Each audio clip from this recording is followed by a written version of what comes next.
Hello everybody, Christian from Treasure Town here, and I'm super excited. I'm finally in person with Drew and Casey from Akusha Collectibles, and we're going to be talking about some Rattlers. Now, they're all CAC approved. I think there's some really exciting stories here. We've got some incredible toned Morgans, but it's not just going to be Morgans. We have gold, we have some commemoratives, and just really exciting things to go through. So, they're linked in the title. Definitely go check out their channel. But today we're going to be running through some of their best inventory. I think, you were saying first, welcome, but also that this stuff isn't really for sale at the moment. Yeah, so we like to buy and sell coins, but we really like to keep coins, and so this is a lot from our personal collection. Cool. Well, it's great to dive into collections and especially collections of dealers because I think that they often have, just different eyes. I would often say, I don't want to say better, but I think, they see more coins, so they, probably put away coins that are pretty crazy in their collection.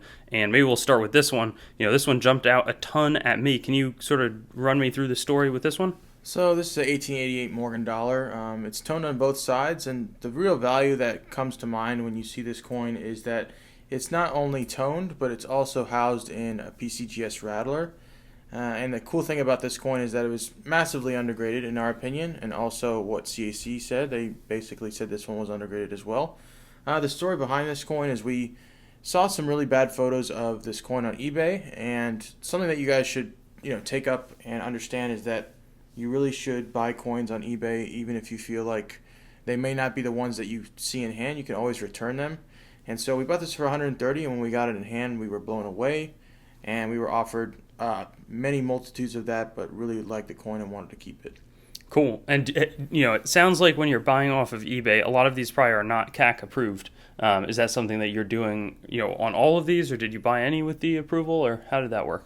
I would say about one or two were already approved, and the rest we sent in ourselves. So we actually made this coin, and it's gold CAC.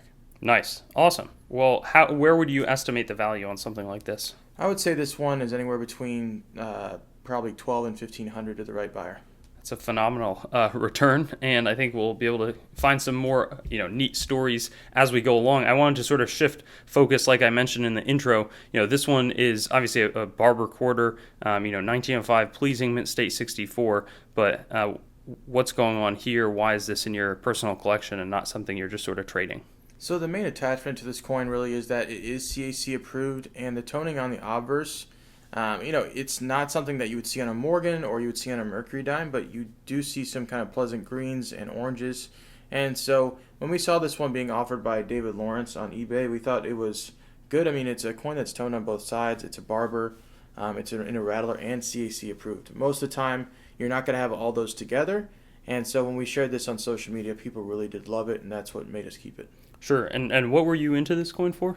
I think I paid $200 more than retail for this coin. So paid strong, but it's something that we really love and want to hold on to. Yeah, and as we move on to the next coin, when do you feel, you can pay strong? Do you ever try to pay strong on different types of material to just test things out, test buying a certain type of coin out just to see how you do with it for the future, or is it more careful than that?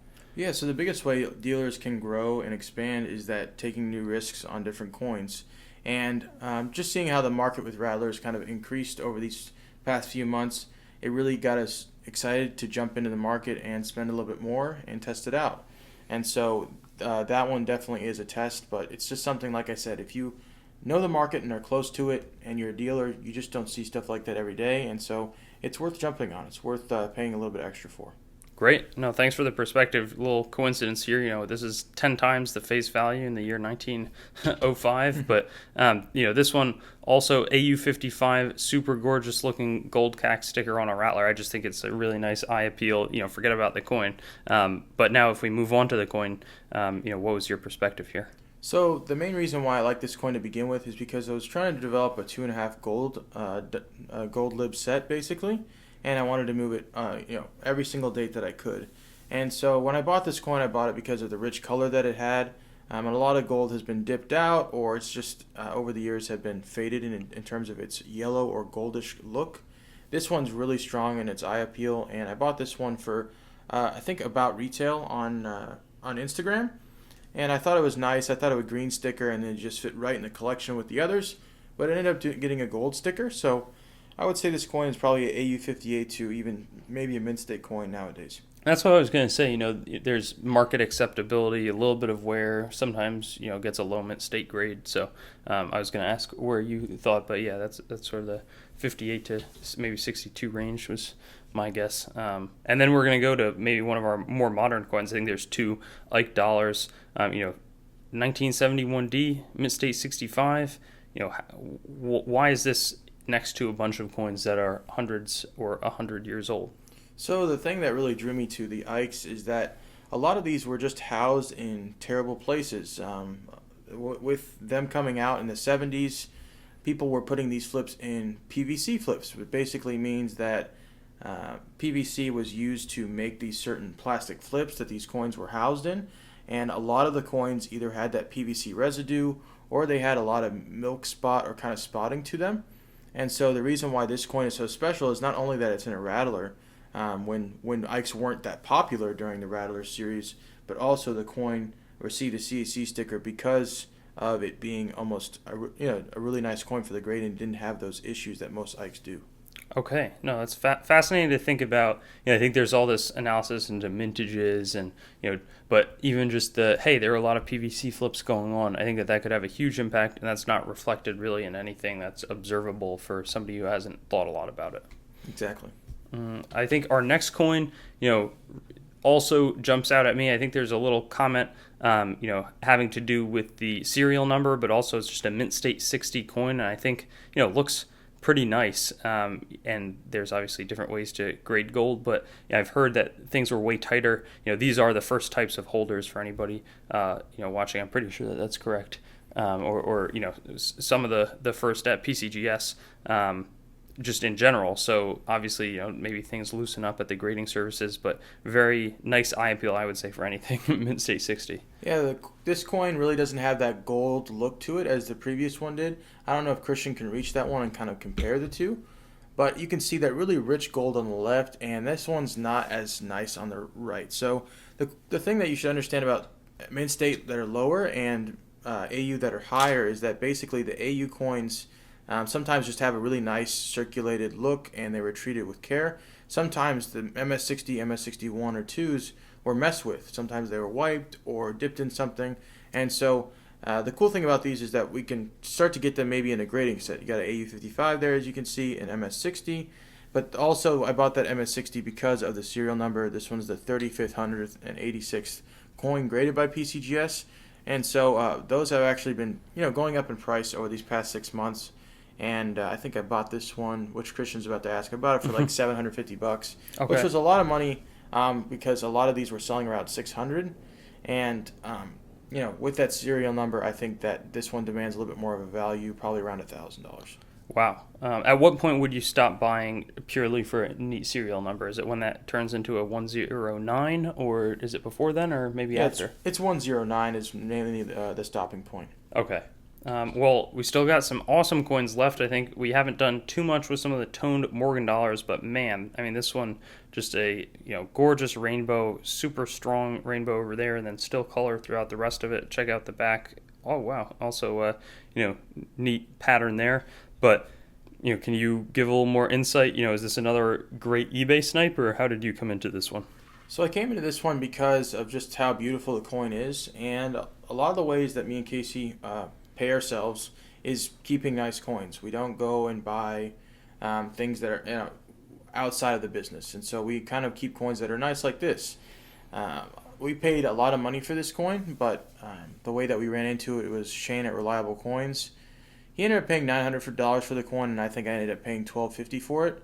But I just think that this coin is so beautiful, and it's toned on both sides.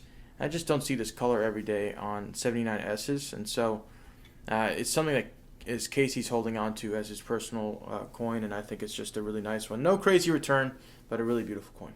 For sure. And also, a good little thing there just for other viewers to consider. Like, yeah, maybe there's certain coins and certain like date and mint mark where you see a lot of toning. Other times it's a little bit tougher. So just something to factor in terms of, understanding why is this coin priced the way it is, or why is it not priced higher. But we're shifting gears here a little bit into some classic commemorative silver 1892 to 1954 half dollars. This one's from California.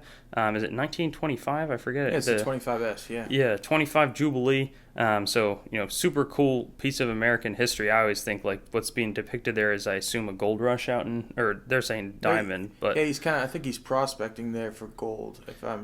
If I'm just guessing. yeah. But great eye appeal on this one, and I feel like the light's sort of washing it out a little bit even too. But in back of it, another classic commemorative. Why, is that something you're trying to build a set of too, or? Yeah, I'm working on a set. I wouldn't say I was inspired by Gary, but I do love the Cali Commem, and I do think that there's not very many out there in these Rattler holders, and so I found this one on eBay, I paid a lot of money for it. So basically, sometimes coins pop up on eBay, and you just have to message the seller right away with your business card.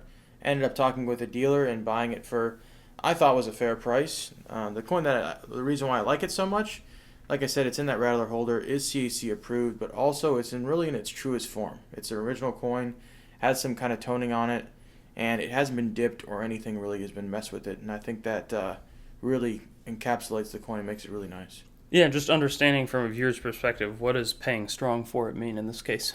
So a lot of these coins sell around 500, 550, and I bought this coin for around $750, but just to put it into perspective, I've never seen a California commemorative in 65 and CAC approved. Other ones I've seen are around 64 grade to 62 grade.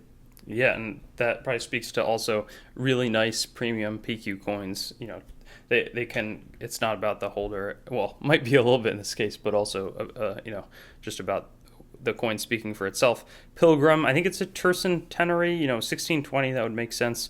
But is this a similar story where they're just tough to find for Rattlers, or what's going on? Yeah, so I bought this one on eBay, paid a little bit up for it, and the reason being is just because I like the coin a lot, and I wanted to start getting into commems because I do think the market's strong on them, and they're all going to be going up for coins that are original, but also in the Rattler holder. And so this one's nothing too special, but the lesson that I would take away for most people is that if you see a beautiful coin with a nice piece of numismatic history like this holder, I think that it's worth paying strong for, because there's going to be others that really like the coin.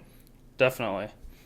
After that, we're going to move on. We got 4 more coins. This one is the only one, I'll give a little bit of a moment to just sort of look at what type of surfaces it is for some of the, newer viewers, or, giving a mini test here, and then I'll reveal it. This is a proof-like designation on this coin, so I assume that that's a big reason, in addition to the toning, that you purchased it. And maybe, was this, again, the sort of thing for the personal collection like Casey's got, where he's paying, low 4 figures, or was this a nice steal like the latter or former? So what I would say is that most people, when they buy something for a certain amount of X, so say like this coin in 61 PL non-toned is $60, $70. But someone, I paid $400 for this coin. Sometimes you think, man, I paid way too much at the time. But understanding the market and where it is now, sometimes your gut leads you to a good win. And I think this coin really has a lot of great things going for it, apart from the grade. But I do think the grade gives it that kind of interesting thing. But paid around $400 for this coin, and some people think you're crazy, but some people think you're right on the money. No, and I've seen a lot of similar coins just with that sort of toning. They're commanding tons, and I think it's a really great eye appeal, just like this one. Though I love the accent of a gold CAC sticker to complement it, and really vibrant rainbow toning. Which toning do you prefer between these two? I would say the left is more, it's more like a liquid and flashy, but there also is that really nice assortment of just a full rainbow look to a crescent kind of this coin. Yeah. Anything beyond that you would want to comment on here? Yeah. So I was talking to a dealer, and sometimes it's just working with people and talking to them about what you like. But we paid about $130 for this coin as well, or $150. I'm not too certain. But we had this coin for around 6 to 8 months before we submitted it to CAC to see what happened with it. And we're very pleased to see that it was gold CAC. And so, a coin of this caliber, I think, paying $130 for it, I think, is a steal any day of the week. Totally.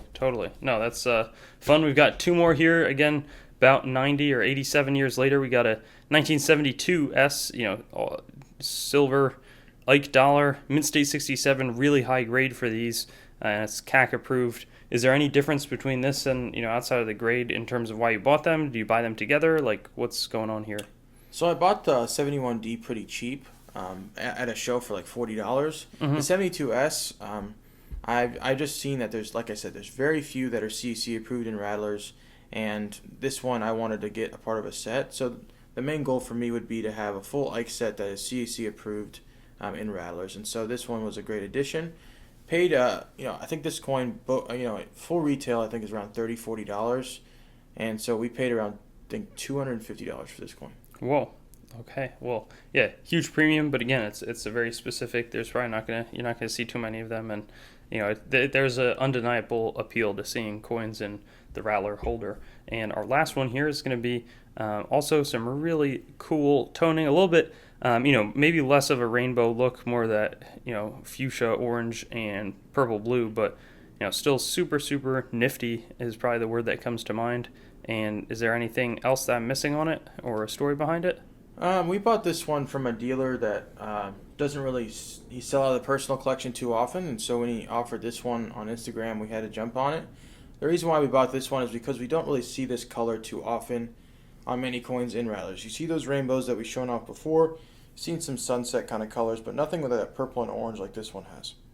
Awesome. Well, thank you so much for letting us take a look at a lot of your, I guess technically inventory, but I more view this as a personal collection, and I think hopefully we stay in touch, and I'm sure these coins are featured on your channel, which again everybody can go check out with that link in the title and description. I'm sure I'll put as well. We can see over time the evolution of these mini collections, and maybe they'll come up for a sale someday, or maybe they'll just be complete and full all in Rattlers. So thanks so much, Drew, and thanks Casey for being here, even though didn't speak to you too much, but I'm sure we'll be doing some more videos, so we'll hear from everybody. Thank you for having us, Christian. Thanks for watching the video. Be sure to like, comment your thoughts, and subscribe to Treasure Town, and get in touch with me on Instagram, Facebook, and Twitter. Also, check out my website, treasuretowncoins.com, for news and updates related to the channel and collectibles in general. Lastly, there's a link tree in the description with links to all of my other sites, as well as some affiliate links that can support the channel. But with that being said, have a great day, and I'll hope to see you on some of my videos in the future.